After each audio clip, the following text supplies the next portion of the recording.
Hey guys, thank you for joining us again at Car System Installation. They're going to show you iData one-way remote starter installed on the Subaru Ascent 2020.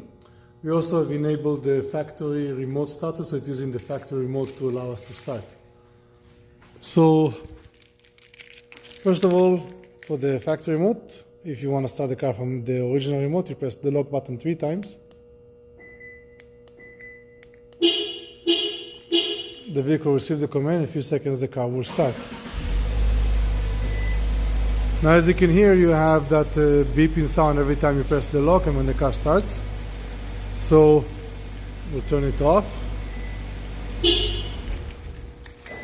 And to avoid that sound, you can use your one-way remote, which in this case the iData system. I'm going to hold the start button for about 3 seconds. The vehicle will start. As you can see, no beeping sound, no nothing. Remote starter for Subaru and other vehicles is available at Car System Installation.